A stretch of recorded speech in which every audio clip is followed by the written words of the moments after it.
గద్దరన్నకి జోహార్ జోహార్. ఒక్కసారి గొంతుక మీ అందరిది వినాలనుకుంటున్నా. అలిసిపోయినా ఆర్ద్రతలో ఉన్నా మీరు ఒక మనసు పెట్టి ఇక్కడికి వచ్చినందుకు ఒకసారి జోహార్ గద్దరన్నకి, జోహార్ జోహార్. జోహార్ గద్దరన్నకి. జోహార్ జోహార్. మాది హన్మకొండ 1000 స్తంభాల గుడి ఎదురుగా రాణి రుద్రమ రచ్చరవి ఒకే దగ్గర పుట్టిండంట. ఈ విషయం నేను ఎందుకు చెప్పాల్సి వస్తుందంటే, Kodandaram sir, professor Jayashankar sir వీళ్ళందరూ ఉద్యమంలో తిరుగుతున్నప్పుడు హన్మకొండ 1000 స్తంభాల గుడి ముందు నుంచి స్టార్ట్ చేసిన ఆ ఉద్యమం ఎప్పుడైనా ఉద్యమం ఏడ పుట్టిందంటే నా ఇంటి ముందర పుట్టింది అంటాను నేను ఎప్పటికీ.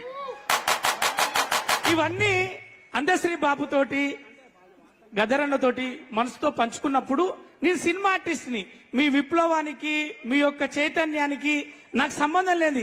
నేనేదో రంగేసుకొని 4 పైసలు సంపాదించుకొని బతకాలనుకున్నా.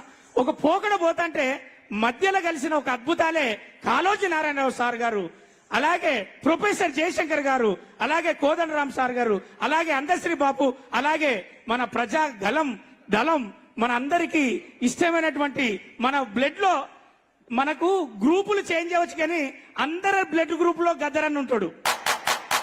మన బ్లడ్ లో ఉన్నాడు ఆ గద్దరన్న. ఆయన పాటలు చూసి బడి పోయినాం, ఆయన పాటలు చూసి అన్నం తిన్నాం, ఆయన పాటలు చూసి బడి ఒక జాతర లెక్క పోతా అంటారు. ఈ జనాలంతా ఎక్కడికి పోతారని అడిగితే గద్దరన్న మీటింగ్ అంటారు. అలాంటి మీ మీటింగ్లు చూసి పెరిగిన మేము గద్దరన్నతోని కలిసే సమయం వచ్చినప్పుడు ఆయన అన్న మాట అంటే ఉద్యమం తర్వాత రాష్ట్రం ఏర్పడ్డాక అవకాశాలు తెలంగాణ వాళ్ళకి వచ్చినప్పుడు ఒకసారి ఒక సందర్భంలో అందశ్రీ బాబు ఇంటికి పిలుచుకున్నాడు.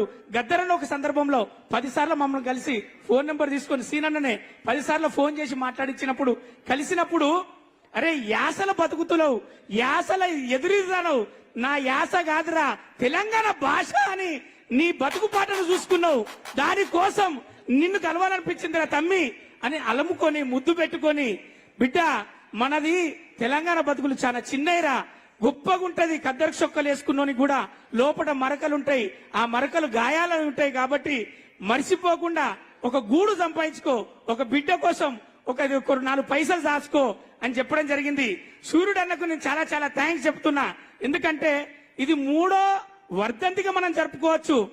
ఎప్పటి వరకు జరుపుకుంటాం, ఎలా జరుపుకోవాలి అది చెప్పడానికి వచ్చిన నాయకుడు. అంటే నలుగురితో కలిసేవాడు, కానీ అతను చదువుకును ఉద్యోగాన్ని పక్కన పెట్టి జనాల కోసం ఇన్షర్ట్ టీషర్ట్ తీసేసి గద్దరన్న ఏం చేసిండు, ఓ గొంగలి భుజం మీద వేసుకొని జనాల గలాన్ని ఇప్పలేదు, గొంతుక లేదు, ఆ గొంతుక నేనవుతా, నా బతుకుని నేను వీళ్ళ కోసం ఇస్తాను.